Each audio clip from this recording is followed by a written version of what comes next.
Hello friends, welcome to my channel Home Science Let's Crack It. Here I am Dr. वंदना गुप्ता और यहाँ मैं आपके लिए उत्तर प्रदेश माध्यमिक शिक्षा सेवा चयन बोर्ड की तरफ से जो अभी टीजीटी पीजीटी का नोटिफिकेशन आया है उस एग्जाम से रिलेटेड जो मैं होम साइंस का सिलेबस लेकर के आई हूँ। इससे पहले मैंने एक वीडियो आपके साथ शेयर किया हुआ है जिसमें मैंने बताया है कि टीजीटी पीजीटी के एग्जाम की डेट क्या है, उसकी एलिजिबिलिटी क्या है, टीजीटी में कौन लोग अप्लाई कर सकते हैं, पीजीटी में कौन लोग अप्लाई कर सकते हैं, एग्जाम का पैटर्न क्या है, कितने क्वेश्चन आएंगे, किसमें इंटरव्यू है, किसमें इंटरव्यू नहीं है। तो ये सारी चीजें मैंने उस वीडियो में डिस्कस की हुई हैं। ठीक है, तो अगर आपने जो है अभी तक उस वीडियो को नहीं देखा हुआ है और अगर आप टीजीटी या पीजीटी का एग्जाम देने जा रहे हो देन वो वीडियो जरूर देख लीजिए क्योंकि उसमें आपको पूरी जानकारी मिल जाएगी इस एग्जाम के बारे में।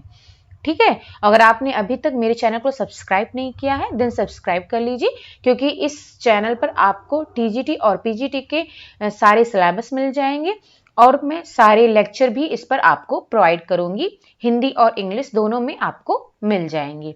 ठीक है, तो जल्दी से जल्दी आप मेरे चैनल को सब्सक्राइब कर लीजिए जिससे कि आपको सारे सिलेबस मिल जाए और इस पर आपको सारे वीडियोस मिल जाएंगे जिससे कि आप अपने नोट्स तैयार कर सकते हो और आसानी से एग्जाम दे सकते हो। तो स्टार्ट करते हैं। यहाँ पर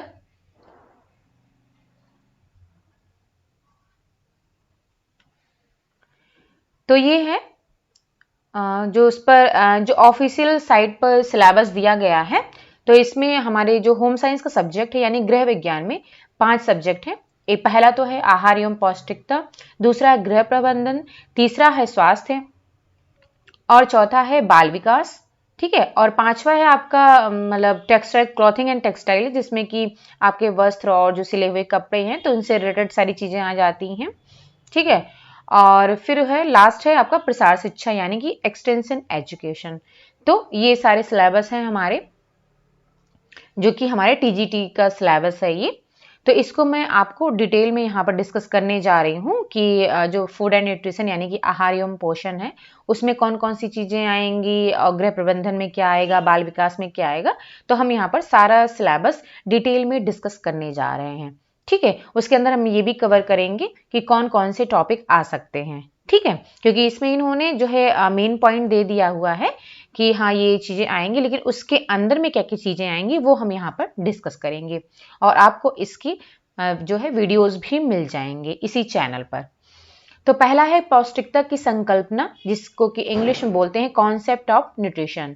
तो इसमें आपको न्यूट्रिशन क्या है, उसकी डेफिनेशन क्या है और फूड की डेफिनेशन क्या है और जो अदर डेफिनेशन है जैसे कि food science, nutrition science, health, nutrients, nutritional status, optimal nutrition, mall nutrition, nutrition security, bio nutrition. तो ये सारी चीजें उसमें आ सकती है। इन्होंने तो सिर्फ कॉन्सेप्ट ऑफ न्यूट्रिशन दिया हुआ है लेकिन फूड एंड न्यूट्रिशन में जो भी इंपॉर्टेंट टर्म्स हैं जैसे कि खाद्य विज्ञान, पोषण विज्ञान, स्वास्थ्य और न्यूट्रिएंट्स यानी कि जो पौष्टिक तत्व हैं और पोषण स्तर है और अधिक पोषण, कम पोषण यानी कि ठीक है कुपोषण और पोषण सुरक्षा और जैव पोषण। तो ये सारी चीजें हैं जो कि मैंने आपको हिंदी और इंग्लिश में दोनों में बता दी हैं। तो ये क्या होते हैं, ठीक है, और इनमें क्या क्या डिफरेंसेस हैं, ऐसे कुछ कुछ चीजें हैं कि डिफरेंसेस हैं और ये क्या होता है, इसका टर्म्स क्या है, क्योंकि इससे रिलेटेड क्वेश्चन एग्जाम में पूछे जाते हैं कि उन्होंने दे दिया है कि ये चीज ये क्या कहलाता है, ये फूड साइंस के अंदर में आएगा, न्यूट्रिशन साइंस के अंदर में आएगा या फिर हेल्थ की डेफिनेशन जो WHO ने दी है, वर्ल्ड हेल्थ ऑर्गेनाइजेशन ने दी है, तो उसमें क्या क्या चीजें हैं, तो इससे रिलेटेड क्वेश्चन आ सकते हैं। तो वही हम इसमें डिस्कस करेंगे। ठीक है, फिर है आहार की संरचना एवं कार्य यानी कि composition and function of diet जिसमें कि आपको बैलेंस डाइट यानी कि संतुलित आहार के बारे में पढ़ना है। और जो कंपोजिशन है यानी कि कोई भी आहार होता है तो वो इन पोषक तत्वों से मिलकर के बना होता है, carbohydrate, protein, fat, vitamin, minerals और फाइबर एंड वाटर। अब फाइबर जो है वाटर है ये आपको पोषक तत्व में नहीं आता है लेकिन वाटर आपके जो है शरीर में जो भी मिनरल्स हैं उनको मैनेज करने में, ठीक है, वो हेल्प करता है। और जो ये है आपका फाइबर है ये आपकी डाइजेस्टिबिलिटी में हेल्प करता है यानी कि पाचन में सहायता करता है। तो बहुत ही इंपॉर्टेंट है ये और तो इसके बारे में भी हम डिस्कस करेंगे। तो ये कंपोजिशन ऑफ डाइट है कि किन किन न्यूट्रिशन से, किन किन पोषक तत्वों से डाइट हमारी तैयार होती है, कौन कौन से हमको चाहिए होते हैं। और इसमें हम बैलेंस डाइट के बारे में पूरी डिटेल इन्फॉर्मेशन पढ़ेंगे। और उसके साथ साथ में जो फूड ग्रुप्स हैं यानी खाद्य समूह हैं, जो कि ICMR यानी कि Indian council of medical research यानी कि भारतीय आयुर्विज्ञान अनुसंधान परिषद के द्वारा जो खाद्य समूह बताया गया है, ठीक है, जो पहले 5 बताए गए और रिसेंटली जो उन्होंने उसमें चेंज किया है, उसके बारे में भी हम डिस्कस करेंगे, यहाँ पर डिटेल में डिस्कस करेंगे, ठीक है। तो अब फिर उसके बाद नेक्स्ट टॉपिक है इसमें आहार वर्ग का वर्गीकरण और उनका स्रोत, यानी कि जो classification of diet and their resources. तो आहार वर्ग का वर्गीकरण है, इसमें आपके खाद्य ग्रुप भी आ जाएंगे, यानी कि फूड ग्रुप्स भी आ जाएंगे, खाद्य समूह भी आ जाएंगे, जो कि अभी मैंने बताया ICMR के द्वारा दिया गया है, ठीक है। और फिर उसमें जैसे कार्बोहाइड्रेट रिच डाइट है, प्रोटीन रिच डाइट है, मिनरल रिच डाइट है, विटामिन, वाटर, फैट, फाइबर, तो ये सब आपके आहार वर्ग के वर्गीकरण के अंदर ही आ जाते हैं, ठीक है, जिसके बारे में हम जो आपका जब खाद्य समूह यानी कि फूड ग्रुप को डिस्कस करेंगे तो ये सारी चीजें उसमें इंक्लूड हो जाएंगी, ठीक है। फिर है माल न्यूट्रिशन यानी कि अल्पता के रोग यानी कि कुपोषण, ठीक है, जो न्यूट्रिशन की कमी से जो रोग होते हैं उन्हीं को माल न्यूट्रिशन बोलते हैं। तो इसमें जो 2 है वो मेन आते हैं, जिसको कि प्रोटीन एनर्जी माल न्यूट्रिशन कहते हैं, यानी कि प्रोटीन और ऊर्जा के कारण जो कुपोषण होता है तो उसको माल न्यूट्रिशन कहा जाता है। तो हम माल न्यूट्रिशन के अंदर में भी कई सारे यानी 4 तरीके के जो है इसके अंदर माल न्यूट्रिशन आ जाते हैं, जिसमें कि आपका अंडर न्यूट्रिशन, ओवर न्यूट्रिशन और स्पेसिफिक डेफिशिएंसी के कारण जो माल न्यूट्रिशन होता है, ठीक है, और इम्बैलेंस के कारण जो माल न्यूट्रिशन होता है उसके बारे में पढ़ेंगे। जब हम माल न्यूट्रिशन पढ़ेंगे तो ये सारी चीजें भी उसमें पढ़ेंगे। और इसके कारण जो रोग हो रहे हैं यानी कि प्रोटीन एनर्जी माल न्यूट्रिशन हो रहा है, जिसमें कि 2 आते हैं मेन, क्वाशियरकर और मैरास्मस, तो इसके बारे में भी हम डिटेल में पढ़ेंगे। फिर है डाइट प्लानिंग आ जाए कि आप आहार कैसे तैयार करोगे। तो उसमें 2 मेथड है, एक तो कंपोजिशन टेबल देख करके होता है और दूसरा एक्सचेंज लिस्ट। यानी कंपोजिशन टेबल में ये होता है कि आपने डाइट पूरा तैयार कर लिया कि ये मॉर्निंग में हमें ये देना है, लंच में देना है, फिर शाम इवनिंग में देना है, फिर डिनर में ये चीज़ें देनी है। उसके बाद में आपने देख लिया कि हर एक जो आप जो है डाइट या फिर डिश जो प्रेफर कर रहे हो, डाइट प्रेफर कर रहे हो आहार, उसमें कौन कौन से न्यूट्रिएंट्स हैं, और वहाँ आपने जा करके कंपोजिशन टेबल में देख लिया कि उसमें कितनी एनर्जी है, कितनी प्रोटीन है, वहाँ से कैलकुलेट कर लिया, ठीक है। तो ये सिंपल हो गया। और जो एक्सचेंज लिस्ट है उसमें क्या होता है कि सबसे पहले आप कार्बोहाइड्रेट, प्रोटीन, फैट, जो भी न्यूट्रिएंट आपको मेजर करना है, कैलकुलेट करना है, सबसे पहले आप उसको बैलेंस कर लेते हो कि कितनी रिक्वायरमेंट है, उसके अकॉर्डिंग आप बैलेंस कर लेते हो। उसके बाद में आप जो है डाइट तैयार करते हो, ठीक है। तो ये दोनों में ये डिफरेंस होता है। तो इसके बारे में भी हम डिटेल में डिस्कस करेंगे, किस तरीके से हम डाइट प्लान करते हैं और क्या क्या इसके स्टेप्स हैं, ठीक है, और इसमें क्या क्या चीजें ध्यान रखनी चाहिए और कौन सी चीजें इंपॉर्टेंट हैं। फिर आपका आ जाता है खाद्य संरक्षण एवं मिलावट, यानी कि फूड प्रिजर्वेशन एंड एडल्ट्रेशन। तो जो फूड प्रिजर्वेशन है यानी कि इसको खाद्य संरक्षण बोलते हैं। तो इसमें हम पढ़ेंगे ये 2 टाइप्स के होते हैं, मतलब 2 टाइप से जो है खाद्य को यानी भोजन को सुरक्षित रखा जा सकता है। एक तो है आपका बैक्टीरिसाइडल मेथड और दूसरा आपका बैक्टीरियो स्टैटिक मेथड्स, ठीक है। तो इसके बारे में भी अलग अलग मेथड्स आते हैं, ठीक है। तो उनके बारे में भी हम डिस्कस करेंगे डिटेल में कि इन दोनों मेथड्स के अंदर में कौन कौन से मेथड आते हैं जिनके थ्रू हम अपने भोजन को सुरक्षित रख सकते हैं, यानी कि संरक्षण प्रदान कर सकते हैं लंबे समय तक। फिर आता है मिलावट यानी कि एडल्ट्रेशन। इसमें हम पढ़ेंगे कि एडल्ट्रेशन क्या है और कौन कौन से टाइप के एडल्ट्रेशन होते हैं, यानी कि मिलावट कितने प्रकार की होती है और मिलावट क्या होती है, ठीक है। और कौन कौन से एडल्ट्रेंट यानी कि जिनको जो है भोजन में मिलाया जाता है, उसको मिलावट के लिए जिन मटेरियल का यूज किया जाता है, ठीक है, उनके बारे में भी हम डिस्कस करेंगे। फिर है विभिन्न रोगों के लिए आहार, यानी कि डिफरेंट जो डिजीजेज हैं, जो रोग हैं, उनके लिए क्या डाइट प्लान होना चाहिए, क्या डाइट देनी चाहिए, उसके बारे में भी डिस्कस करेंगे। इसमें से इन्होंने स्पेसिफाई किया हुआ है कि जैसे टाइफाइड है, ज्वर है, अल्सर है, मधुमेह है, गुर्दा है और दिल रोग, इनके लिए कौन कौन सी डाइट होनी चाहिए, उसमें क्या क्या चीज़ें इंपॉर्टेंट आप जो है उस पर फोकस करोगे, तो इसके बारे में भी हम डिस्कस करेंगे। फिर है मानव शरीर की संरचना, यानी कि ह्यूमन बॉडी स्ट्रक्चर के बारे में भी हमको पढ़ना है। तो जो टीजीटी का सिलेबस है उसमें इन्होंने सिर्फ दे दिया है मानव शरीर की संरचना। ओके, तो इसमें आप जो है हमें थोड़ी थोड़ी चीज़ें यानी कि जो बेसिक चीज़ें वही पढ़नी है, लेकिन जो पीजीटी का यानी कि जो पोस्ट ग्रेजुएट टीचर का एग्ज़ाम होगा उसमें इन्होंने इस पर ज़्यादा फोकस किया, यानी जो मानव शरीर की संरचना यानी कि जो फिजियोलॉजी, ह्यूमन फिजियोलॉजी है उस पर इन्होंने ज़्यादा फोकस किया हुआ है और उससे बहुत सारे क्वेश्चन भी आते हैं। ठीक है, तो इसमें तो हम केवल बेसिक चीज़ें पढ़ेंगे, लेकिन उसमें हम डिटेल में इन्होंने स्पेसिफाई किया है कि उसके अंदर क्या क्या हमें पढ़ना है पीजीटी में, तो वो सारी चीज़ें भी हम उनमें डिटेल में डिस्कस करेंगे। तो इसमें आप देख सकते हो कि ह्यूमन बॉडी स्ट्रक्चर का मानव शरीर की संरचना का मतलब है कि बाहर से और अंदर से जो हमारे शरीर का निर्माण हुआ है तो वो किन किन सिस्टम, किन किन तंत्र को मिलाकर के हुआ है, तो उसके बारे में हमको पढ़ना है। जैसे कि स्केलेटल सिस्टम है, डाइजेस्टिव सिस्टम है, रेस्पिरेटरी सिस्टम है, रिप्रोडक्टिव है, नर्वस है, कार्डियोवैस्कुलर है और भी जो अदर सिस्टम है, तो उनके बारे में हम डिटेल में पढ़ेंगे। फिर है भोजन का यहाँ पर पालन हो गया है, लेकिन यहाँ पर पाचन होना चाहिए। भोजन का पाचन, अवशोषण और चयापचय, ठीक है, यानी कि digestion, absorption and metabolism of food. तो इसके बारे में ही हम थोड़ा डिस्कस करेंगे इसमें कि किस तरीके से भोजन का डाइजेशन होता है, किस तरीके से उसका एब्जॉर्प्शन होता है और किस तरीके से भोजन का मेटाबॉलिज्म होता है, तो इनके बारे में हम डिस्कस करेंगे। तो ये हमारा हो गया आहार एवं पोषण के अंदर ये सारे टॉपिक्स हैं जिनके बारे में हमको पढ़ना है। ठीक है, और दूसरा है गृह प्रबंधन यानी कि होम मैनेजमेंट, तो इसके बारे में भी हम पढ़ेंगे। और अगर जैसे जो भी हम सिलेबस बता रहे हैं इससे रिलेटेड अगर आपको बुक चाहिए, ठीक है, बुक के बारे में भी हम आपको इंफॉर्मेशन दे देंगे।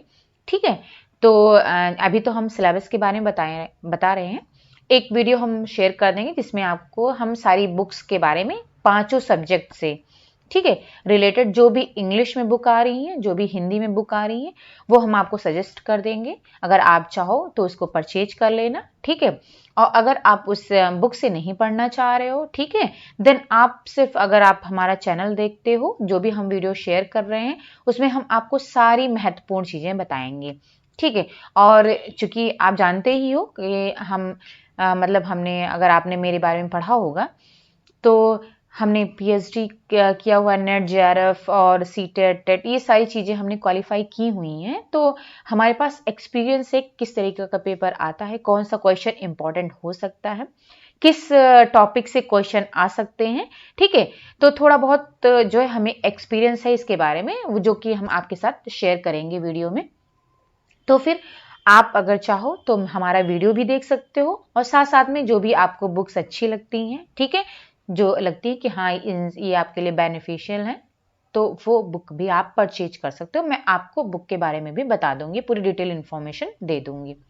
तो दूसरा है हमारा गृह प्रबंधन यानी कि होम मैनेजमेंट।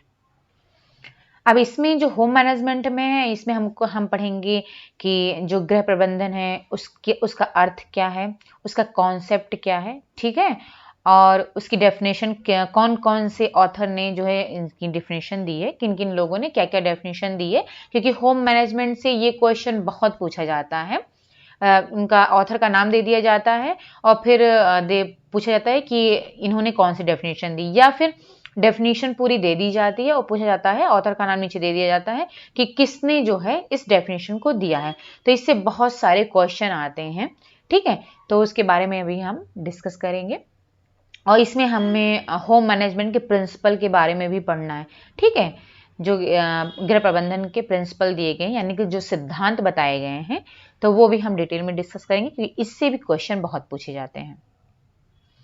फिर है परिवार संसाधन और परिवार बजट यानी कि फैमिली रिसोर्सेज एंड बजट, इनके बारे में पढ़ना है, जिसमें कि हम ह्यूमन रिसोर्सेज क्या होते हैं यानी कि मानव संसाधन कौन कौन से हैं, और नॉन ह्यूमन रिसोर्सेज यानी कि अमानव संसाधन कौन कौन से हैं, यानी कि जो कि मानव संसाधन है और जो कि मानव संसाधन नहीं है, ठीक है, और इनका जो है बेसिक कैरेक्टरिस्टिक यानी कि बेसिक जो इनकी जो विशेषताएं हैं वो उनके बारे में हम पढ़ेंगे। जो फैमिली रिसोर्सेज की इनकी कौन कौन सी विशेषताएं हैं उनके बारे में भी हम पढ़ेंगे कि उससे भी क्वेश्चन पूछे जाते हैं। और ये जो मानव संसाधन है, ठीक है, और नॉन ह्यूमन रिसोर्सेज यानी ह्यूमन और नॉन ह्यूमन, इनसे भी क्वेश्चन बहुत पुटअप किए जाते हैं।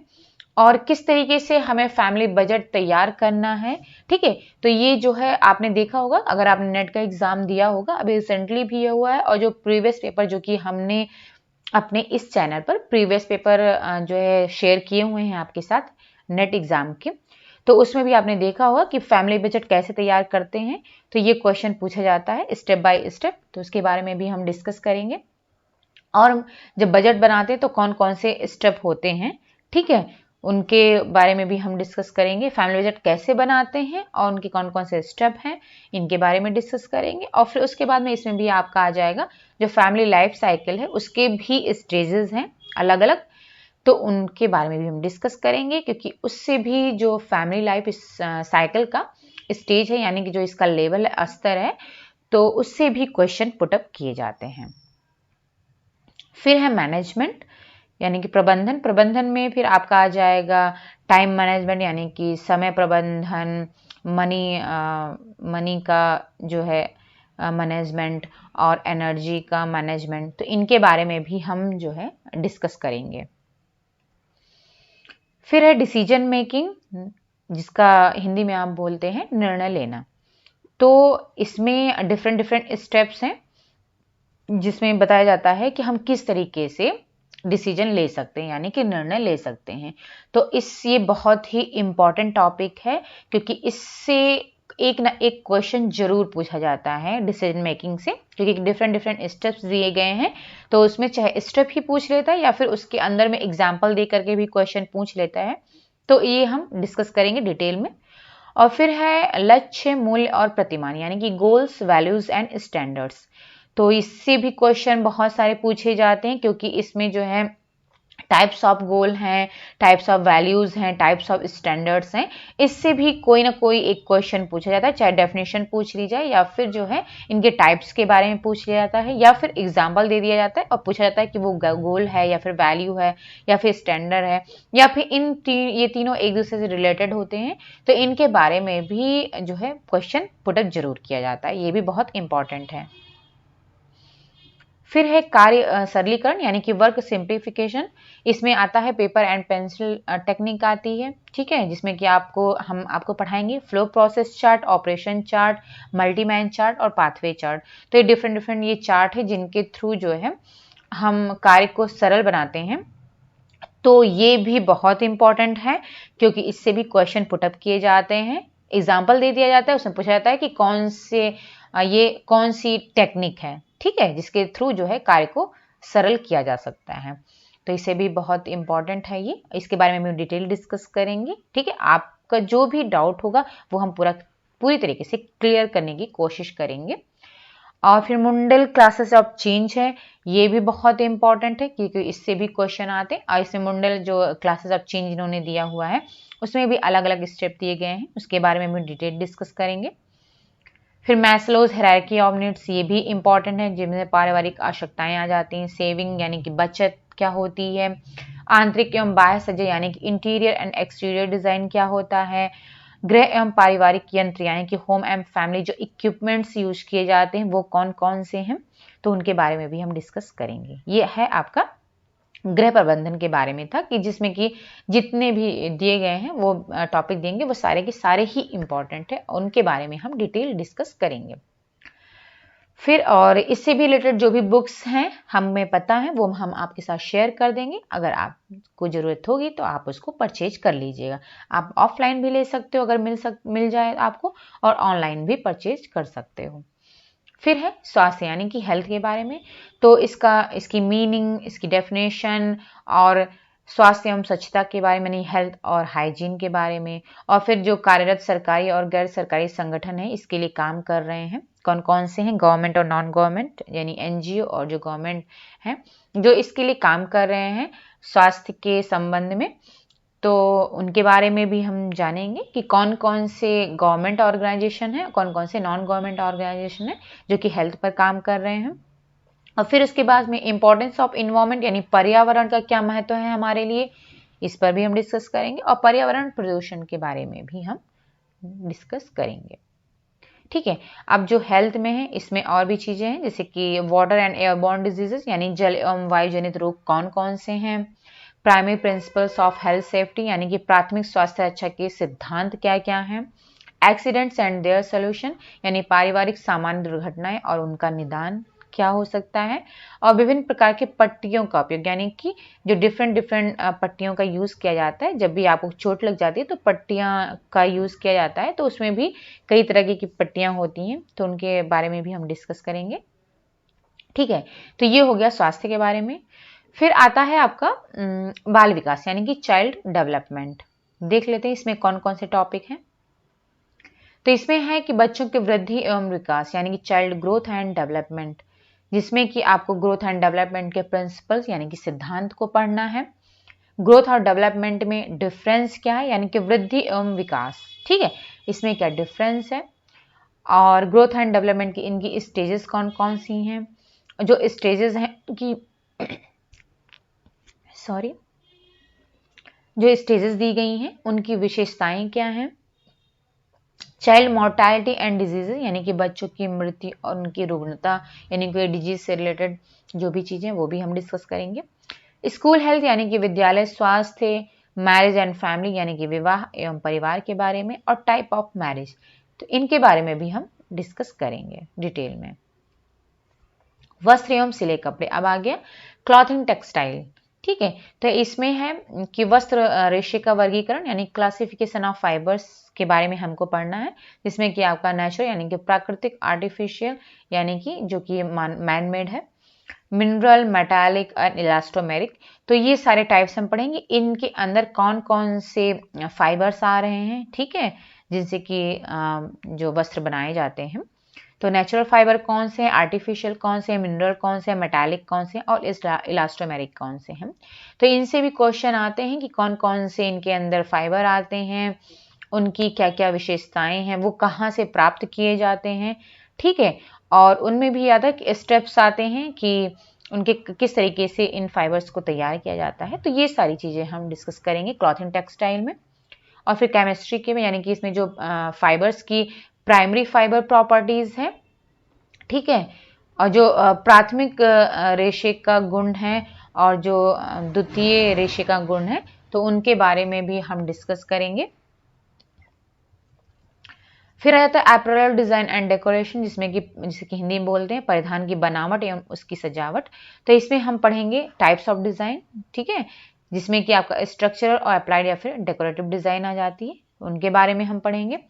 फिर आ जाता है प्रिंसिपल्स ऑफ डिजाइन यानी कि इनके कौन कौन से सिद्धांत हैं, कौन कौन से एलिमेंट्स हैं, और प्रिंटिंग के प्रकार के बारे में, डाई के बारे में, कितने प्रकार के डाई होती है, कितने प्रकार की प्रिंटिंग होती है, लॉन्ड्रिंग क्या होती है यानी कि धुलाई क्या होती है, कपड़े की रंगाई क्या होती है, और लिबास का चुनाव कैसे किया जाता है और उसका निर्माण कैसे किया जाता है, यानी कि selection of clothing and it's manufacturing, ये किस तरीके से किया जाता है, इसके बारे में भी हम इसमें डिस्कस करेंगे। फिर आ जाता है प्रसार शिक्षा यानी कि एक्सटेंशन एजुकेशन, जिसमें कि आप देख सकते हो कि जो होम साइंस एक्सटेंशन एजुकेशन में है, इसमें हम पढ़ते हैं कि टीचिंग किस तरीके से की जाती है, रिसर्च के बारे में, फीडबैक जरूरी होता है, और रूरल और अर्बन फैमिली से दोनों को इंक्लूड किया जाता है, और उन पर जो है हम प्रसार शिक्षा से संबंधित चीजें करते हैं। ठीक है, तो अब इसमें आ गया है कि मतलब इसमें जो प्रसार शिक्षा इन्होंने दिया हुआ है, एक्सटेंशन एजुकेशन दिया है, उसमें इन्होंने दिया हुआ है होम साइंस के बारे में, यानी कि होम साइंस की मीनिंग, उसका अर्थ क्या है, उसकी परिभाषा क्या है, उसका इतिहास क्या है, और इसमें कौन कौन से सब्जेक्ट आ जाते हैं उनके बारे में, और जो होम साइंस की अलग अलग ब्रांचेज हैं उनके बीच में क्या संबंध है, इनके बारे में हम बात करेंगे। और जो एक्सटेंशन टीचर हैं यानी जो प्रसार शिक्षा के टीचर हैं, अध्यापक हैं, उनकी क्या आवश्यकताएं होती हैं, और एक्सटेंशन का प्रिंसिपल सिद्धांत क्या है, ठीक है, और कम्युनिटी डेवलपमेंट यानी कि जो समुदाय विकास होता है, सामुदायिक विकास, उसके बारे में पढ़ेंगे, और इनके मेथड्स कौन कौन से, जैसे कि एलिमेंट्स, कम्युनिकेशन मेथड्स में इनमें हम पढ़ेंगे एलिमेंट्स के बारे में, और फंक्शन के बारे में, इसके टाइप्स के बारे में, और ऑडियो विजुअल एड्स के बारे में। तो इसमें जो ये है कम्युनिटी डेवलपमेंट, ये बहुत ही इंपॉर्टेंट होता है, क्योंकि इससे भी क्वेश्चन जरूर आते हैं, ठीक है। जो इसके एलिमेंट्स हैं, ठीक है, उसमें भी स्टेप वाइज दिया गया है एलिमेंट्स, और अलग अलग जो हैं ऑथर हैं उन्होंने अलग अलग तरीके से इसको स्पेसिफाई किया हुआ है कम्युनिकेशन को। तो इसके बारे में भी हम डिस्कस करेंगे, और इसका काम क्या है, फंक्शन के बारे में भी क्वेश्चन आते हैं, ये इंपॉर्टेंट है। और इसके टाइप्स कौन कौन से हैं, और ऑडियो विजुअल एड्स, ये भी बहुत इंपॉर्टेंट है क्योंकि इससे भी कोई ना कोई क्वेश्चन जरूर ही आता है, ठीक है। तो ये हम जो है एक्सटेंशन एजुकेशन में इसके बारे में डिस्कस करेंगे, ठीक है। तो ये था सिलेबस पूरा, जिसमें कि हमने आपको हिंदी में भी स्टार्टिंग में बता दिया है, और इसके बाद में उसको इंग्लिश में भी जो है आप क्लियर कर दिया है, जिससे कि आपको हिंदी और इंग्लिश दोनों में आपको ये सिलेबस मिल सके, कोई प्रॉब्लम ना हो। तो आप ये सिलेबस देख ले सकते हो, इसमें आपको पता चल जाएगा कि हमें क्या क्या चीज़ें पढ़नी है, ठीक है, कौन कौन सी चीज़ें इंपॉर्टेंट हैं, ये भी हमने बताया है। और जब हम इससे रिलेटेड मतलब टीजीटी का जब हम वीडियो शेयर करेंगे, जल्दी ही आपके साथ हम इसका वीडियो शेयर करेंगे, तो आप वीडियो देख करके आपको समझ में आ जाएगा कि हम उसमें बताएंगे कि कौन सी चीज़ें इंपॉर्टेंट हैं, क्या चीज़ें आपको पढ़नी है, किससे क्वेश्चन पूछे जाते हैं, ठीक है। तो ये सारी चीज़ें हम आपके साथ में अच्छे से डिस्कस करेंगे। तो उम्मीद करते हैं कि ये जो वीडियो है आपको पसंद आया होगा। अगर पसंद आया है तो देन आप प्लीज़ लाइक करो इसको, और अपने जो भी फ्रेंड्स हैं जो भी होम साइंस पढ़ रहे हैं, ठीक है, उनके साथ इसको शेयर करो, जिससे कि उनको भी इसके बारे में पता चल सके। और जो भी मैं वीडियो डालूंगी टीजीटी और पीजीटी के, तो वो भी उनको मिल सके, ठीक है, उनको भी फ़ायदा हो सके, क्योंकि इसका एग्ज़ाम जल्दी ही होगा, क्योंकि नोटिफिकेशन तो आ गया, अभी डेट दी नहीं गई है, जल्दी इसकी डेट भी आ जाएगी। तो और मैंने इसके जो है डेट के बारे में बता दिया है, जो ये 27 और 30 2 डेट है। तो इसमें आपको इसके फॉर्म भी डालने हैं, तो लेट मत करिएगा फॉर्म डालने में, जल्दी फॉर्म डाल दीजिए, ठीक है। तो देन अगर आपको पसंद आया ये video, then please like share and subscribe as much as possible. जितनी ज़्यादा से ज़्यादा हो सके इसको शेयर करिए, और सब्सक्राइब कीजिए, और लाइक भी कीजिए। Okay, thank you so much.